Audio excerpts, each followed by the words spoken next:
या दोघा महिला इतक्या गांभीर्याने काय चर्चा करत आहेत, चला बघूया. ऐक ना, मी यांना त्र्यंबक रोड टच साइड मध्ये ना इन्व्हेस्टमेंट साठी प्लॉट बघतोय. कुठं घेणं बेस्ट आहे?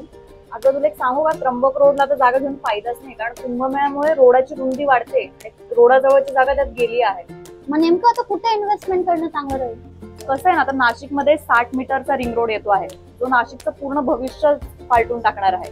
आणि याच्यामध्ये कसं आहे, जेवढ्या काही मोठ्या इंडस्ट्रीज आहेत त्यांना अपॉर्च्युनिटीज मिळतील. आणि प्लस हा ring road Surat Chennai expressway आणि समृद्धी महामार्गाला जोडतो, त्याच्यामुळे पूर्ण नाशिकचीच डेव्हलपमेंट होणार आहे. आणि बाकीचं जर तुम्ही बघितलं तर पुढे जाऊन जेवढे काही एक्सप्रेसवेज आहेत, जेवढे काही हायवेज आहेत, त्याला हा रिंग रोड कनेक्ट होतो आहे. मग याचा आपल्याला काय फायदा? कारण हा जो रिंग रोड आहे हा त्र्यंबक रोडला असलेला बेळगाव ढग्याला कनेक्ट होतो आहे, जिथे भूमी ग्रुपचा रेसिडेन्शियल आणि कमर्शियल प्लॉट्स असलेला प्रोजेक्ट आहे. त्याच्यामुळे इथे इन्व्हेस्टमेंट अगदी बेस्ट असणार आहे. मग भविष्यात रिटर्न पण चांगले मिळतील.